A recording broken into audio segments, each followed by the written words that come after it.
Good morning dear students. Karnataka examination authority ಭಾಳ ಮುಖ್ಯವಾಗಿ ಮೂರು ಇಂಪಾರ್ಟೆಂಟ್ ಇನ್ಫಾರ್ಮೇಷನ್ ನೀಡಿದೆ, ಅಂದರೆ ನೋಟಿಫಿಕೇಷನ್ ಕೊಟ್ಟಿದೆ, ಅದ್ರ ಬಗ್ಗೆ ಡೀಟೇಲ್ ಆಗಿ ಹೋಗ್ತಾ ಇದ್ದಾನೆ.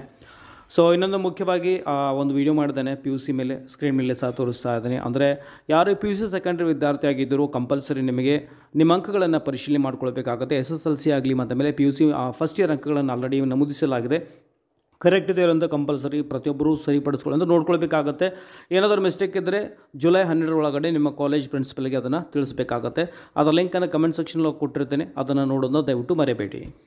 ಈಗ ನೋಡೋಣ, KEಯಿಂದ ಮೊದಲೇ ಅಪ್ಡೇಟ್ ಏನಪ್ಪ ಅಂದರೆ, ನೀವು ಪೇಮೆಂಟ್ ಮಾಡೋ ಸಂದರ್ಭದಲ್ಲಿ ಒಂದು ವೇಳೆ ದುಡ್ಡು ಕಟ್ಟಾಗಿದ್ದರೆ ಮತ್ತು ನಿಮಗೆ ರಿಸಿಪ್ಟ್ ಒಂದು ವೇಳೆ ಬರದೇ ಇದ್ದರೆ ಸ್ವಲ್ಪ ವೇಟ್ ಮಾಡಿ. 24 ಅವರ್ಸ್ನಲ್ಲಿ ಆ ಒಂದು ಪ್ರಾಬ್ಲಮ್ ಸಾಲ್ವ್ ಆಗಿರುತ್ತೆ.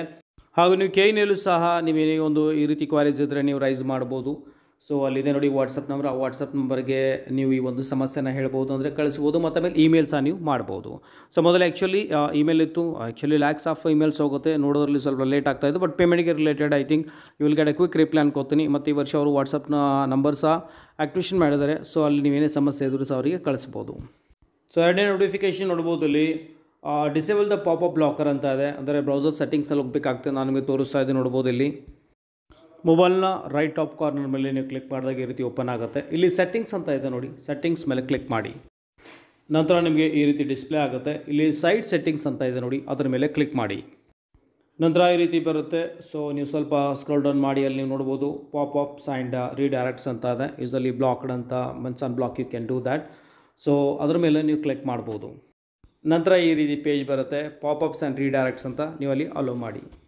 ಸೊ ಈ ರೀತಿ ಯೂಸರ್ ಐ ಡಿ ಪ್ರಾಬ್ಲಮ್ನ ನೀವು ಸಾಲ್ವ್ ಮಾಡ್ಕೊಳ್ಬೋದು. ಅಲ್ಲಿ ಪಾಪಪ್ ಸ್ಕ್ರೀನ್ ಮೇಲೆ ಡಿಸ್ಪ್ಲೇ ಆಗಿರುತ್ತೆ, ಆ ಯೂಸರ್ ಐ ಡಿನ ಬರ್ಕೊಳ್ಳಿ. ನೆಕ್ಸ್ಟ್ ಅಪ್ಡೇಟಲ್ಲಿ ಸ್ಪೆಷಲ್ ಕ್ಯಾಟಗರಿ ವಿದ್ಯಾರ್ಥಿಗಳಿಗಾಗಿದೆ. ಡಾಕ್ಯುಮೆಂಟ್ ವೆರಿಫಿಕೇಷನ್ಗಾಗಿ ನೋಡ್ಬೋದು, ಇಲ್ಲಿ ಪ್ಲೇಸಸ್ ನೋಡಿದ್ದಾರೆ. ನಿಮ್ಗೆ ಯಾವ ಪ್ಲೇಸ್ ಸಮೀಪ ಅನಿಸುತ್ತೋ ಆ ಪ್ಲೇಸ್ಗೆ ಹೋಗಿ ಈ ಡಾಕ್ಯುಮೆಂಟ್ಸನ್ನ ವೆರಿಫಿಕೇಷನ್ ಮಾಡ್ಕೊಳ್ಬೋದು. ಸ್ಪೆಷಲ್ ಕ್ಯಾಟಗರಿ ವಿದ್ಯಾರ್ಥಿಗಳಿಗೆ ಮಾತ್ರ ಅದು ಬೆಂಗಳೂರು ಆಗಲಿ, ಮೈಸೂರು, ಮಂಗಳೂರು, ದಾವಣಗೆರೆ, ಬೆಳಗಾವಿ ಮತ್ತು ಆಮೇಲೆ ಕಲಬುರಗಿ, ಇದಕ್ಕೆ ಸಂಬಂಧಪಟ್ಟಾಗಿ ಅಡ್ರೆಸ್ನಲ್ಲಿ ಕೊಡಲಾಗಿದೆ. ಎಲ್ಲಿ ನಿಮಗೆ ಸಮೀಪ ಅನಿಸುತ್ತೋ ಅಲ್ಲಿ ಡಾಕ್ಯುಮೆಂಟ್ಸನ್ನ ತೆಗೆದುಕೊಂಡು ವೆರಿಫಿಕೇಷನ್ನ ಮಾಡ್ಕೊಳ್ಳಿ. ನೆಕ್ಸ್ಟ್ ನೋಡ್ಬೋದು, ಇಲ್ಲಿ ಸ್ಕೆಡ್ಯೂಲ್ ಕೊಟ್ಟಿದ್ದಾರೆ ಮತ್ತು ಟೈಮ್ ಸಹ ಕೊಟ್ಟಿದ್ದಾರೆ. ಆ ಟೈಮ್ ಪ್ರಕಾರ ನೀವಲ್ಲಿ ಹೋಗಬೇಕಾಗತ್ತೆ. ಸೊ ಸ್ಕ್ರೀನ್ ಮೇಲೆ ಸಹ ತೋರಿಸ್ತಾ ಇದ್ದಾನೆ. NCC ಆಗಲಿ, ಡಿಫೆನ್ಸ್ ಆಗಲಿ, ಎಕ್ಸ್ ಡಿಫೆನ್ಸ್ ಆಗಲಿ, ಓಕೆ, ಸ್ಪೋರ್ಟ್ಸ್ ಕೋಟಾ ಆಗಲಿ, ಸ್ಕೌಟ್ಸ್ ಆ್ಯಂಡ್ ಗೈಡ್ಸ್ ಆಗಲಿ. ಸೊ ಇಲ್ಲಿ ಮೆನ್ಷನ್ ಮಾಡಿರುವ ಹಾಗೆ ಡೇಟ್ಗೆ ತಕ್ಕ ಹಾಗೆ ಸಮಯ ನೋಡ್ಬೋದು. 8:30ಯಿಂದ ಸಾಯಂಕಾಲ 5 ಗಂಟೆವರೆಗೆ ನಿಮಗೆ ಸಮಯಾವಕಾಶವಿರುತ್ತೆ. ಡಾಕ್ಯುಮೆಂಟ್ಸ್ಗಳನ್ನು ವೆರಿಫೈ ಮಾಡ್ಕೊಳ್ಳಿ. ಹಾಗೂ ವಿಶೇಷ ವರ್ಗದ ವಿದ್ಯಾರ್ಥಿಗಳಿಗೆ ಕೆಲವು ಮುಖ್ಯವಾಗಿರುವಂಥ ಪಾಯಿಂಟ್ಸ್ ಅದನ್ನು ಗಮನದಲ್ಲಿ ಇಟ್ಕೊಳ್ಬೇಕಾಗತ್ತೆ. ಸೊ ನಿಮಗೆ ಸ್ಪೋರ್ಟ್ಸ್ ಕೋಟಾ ಆಗಲಿ ಅಂದರೆ ವಿಶೇಷ ವರ್ಗದಲ್ಲಿ ಒಂದು ವೇಳೆ ನಿಮಗೆ ಸೀಟ್ನ ಕ್ಲೇಮ್ ಮಾಡಬೇಕಂದ್ರೆ ಕಂಪಲ್ಸರಿ KCET ಅಪ್ಲಿಕೇಶನ್ ಫಾರ್ಮ್ ಹಾಕುವಾಗ ನಿಮಗೆ ಅಲ್ಲಿ ಮೆನ್ಷನ್ ಮಾಡಬೇಕಾಗುತ್ತೆ ನಿಮ್ಮ ಸ್ಪೆಷಲ್ ಕ್ಯಾಟಗರಿನ.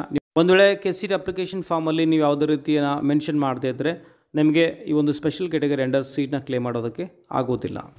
ಮತ್ತು ಡಾಕ್ಯುಮೆಂಟ್ ವೆರಿಫಿಕೇಷನ್ಗೆ ಹೋಗುತ್ತಿರುವಂಥ ವಿದ್ಯಾರ್ಥಿಗಳು ಸಂಬಂಧಪಟ್ಟಂತಹ ಡಾಕ್ಯುಮೆಂಟ್ಸ್ ಅಂದರೆ ಒಂದು ಒರಿಜಿನಲ್ ಡಾಕ್ಯುಮೆಂಟ್ ಮತ್ತು ಅಲ್ಲಿ 2 ನಿಮಗೆ ಅಲ್ಲಿ ಜೆರಾಕ್ಸ್ ಸೆಟ್ನ ತೆಗೆದುಕೊಂಡು ಹೋಗಬೇಕಾಗತ್ತೆ.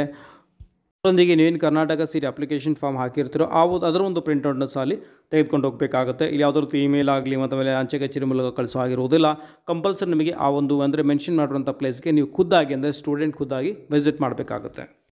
NCC ಮತ್ತು ಸ್ಪೋರ್ಟ್ಸ್ ಕೋಟಾಕ್ಕೆ ನೀವು ಎಲಿಜಿಬಲ್ ಆಗಿದ್ದರೆ ಕಂಪಲ್ಸರಿ ನಿಮಗೆ ಅದಕ್ಕೆ ಸಂಬಂಧಪಟ್ಟಂಥ documents plus KCET application form plus ಈ ರೀತಿ ಸ್ಟಡಿ ಸರ್ಟಿಫಿಕೇಟ್ನ ನಿಮ್ಮ ಸ್ಕೂಲ್ ಮತ್ತು ಕಾಲೇಜಿನಿಂದ ಕಂಪಲ್ಸರಿ ತೆಗೆದುಕೊಳ್ಬೇಕಾಗುತ್ತೆ. ನಾನು ಸ್ಕ್ರೀನ್ ಮೇಲೆ ಸಹ ತೋರಿಸ್ತಾ ಇದ್ದೀನಿ. ಈ ಫಾರ್ಮೇಟ್ನ ಅಂದರೆ ಇದನ್ನು ತೆಗೆದುಕೊಂಡು ಹೋಗಿ ನೀವು ಸ್ಟಡಿ ಸರ್ಟಿಫಿಕೇಟ್ನ ರೆಡಿ ಮಾಡಿಕೊಂಡು ಏನು ನಿಮ್ಮ ಡೇಟ್ ಮೆನ್ಷನ್ ಮಾಡಿದ್ರು ಆ ಡೇಟ್ ಅನುಗುಣವಾಗಿ ಹೋಗಿ ಡಾಕ್ಯುಮೆಂಟ್ನ ವೆರಿಫಿಕೇಷನ್ ಮಾಡ್ಕೊಳ್ಬೋದು. ಡಾಕ್ಯುಮೆಂಟ್ ವೆರಿಫಿಕೇಷನಲ್ಲಿ ಪ್ರೆಸೆಂಟ್ಲಿ ಇಲ್ಲಿ ಡಾಕ್ಯುಮೆಂಟ್ಸ್ಗಳನ್ನು ಕಲೆಕ್ಟ್ ಮಾಡಿಕೊಳ್ಳಲಾಗುತ್ತೆ. ನಂತರ ಅದಕ್ಕೆ ಸಂಬಂಧಪಟ್ಟಂತಹ ಇಲಾಖೆಗಳಿಗೆ ಕಳಿಸಲಾಗುತ್ತೆ. ಅಲ್ಲಿ ಯಾರು ಎಲಿಜಿಬಲ್ ಆಗಿದ್ದಾರೋ ಯಾರು ಎಲಿಜಿಬಲ್ ಇಲ್ಲೋ ಅನ್ನೋ ಒಂದು ಲೀಸ್ಟ್ ಬರುತ್ತೆ. ಸೊ ಅದನ್ನು ವೆಬ್ಸೈಟ್ನಲ್ಲಿ ಸಹ ಪ್ರಕಟ ಮಾಡ್ತಾರೆ. ಅದು ನೋಡಿದ ನಂತರ ನಿಮಗೆ ಅರ್ಥ ಆಗುತ್ತೆ ನೀವು ಎಲಿಜಿಬಲ್ ಆಗಿದ್ರು ಇಲ್ಲ ಅಂಥೇಳಿ. ಬಟ್ ಅದು ಬಂದು ತಕ್ಷಣ ಸಹ ನಾನು ನಿಮಗೆ ತಿಳಿಸಿರ್ತೇನೆ. ಮತ್ತು ಭಾಳ ಮುಖ್ಯವಾಗಿ ಏನು ಮೆನ್ಷನ್ ಮಾಡಿದ್ರು ಆ ಡೇಟ್ ಅನುಗುಣವಾಗಿ ಕಂಪಲ್ಸರಿ ನಿಮಗೆ ಹೋಗಿ ಡಾಕ್ಯುಮೆಂಟ್ ವೆರಿಫಿಕೇಷನ್ ಮಾಡ್ಕೊಳ್ಬೇಕಾಗುತ್ತೆ. ಒಂದು ವೇಳೆ ಮಿಸ್ ಮಾಡಿಕೊಂಡ್ರೆ ಫ್ಯೂಚರ್ನಲ್ಲಿ ಯಾವುದೇ ರೀತಿ ಮತ್ತು ಇನ್ನೊಂದು ಸಲ ಡಾಕ್ಯುಮೆಂಟ್ ವೆರಿಫಿಕೇಷನ್ ಮಾಡಿಕೊಳ್ಳೋದಿಲ್ಲ. ಮತ್ತು ನೀವು ಈ ಒಂದು ಸ್ಪೆಷಲ್ ಕ್ಯಾಟಗರಿ ಅಂಡರ್ ಯಾವುದೇ ರೀತಿ ಸೀಟ್ನ ಕ್ಲೇಮ್ ಮಾಡೋಕ್ಕೆ ಆಗೋದಿಲ್ಲ. ಇದಾಗಿತ್ತು ಇಲ್ಲಿವರೆಗಿನ ಅಪ್ಡೇಟ್. ಏನಾದರೂ ಡೌಟ್ ಇತ್ತಪ್ಪ ಅಂದರೆ ಕಮೆಂಟ್ ಸೆಕ್ಷನ್ ಹಾಕಿ ವಿಡಿಯೋ ಮುಖಾಂತರ ನಿಮಗೆ ಸೊಲ್ಯೂಷನ್ ನೀಡಲು ಪ್ರಯತ್ನ ಮಾಡ್ತೇನೆ. ಸೊ ವಿಡಿಯೋದಲ್ಲಿ ಇಷ್ಟೇ, ಮತ್ತೆ ಸಿಗೋಣ ಮುಂದಿನ ವಿಡಿಯೋದಲ್ಲಿ. ಟೇಕ್ ಕೇರ್, ಬಾಯ್.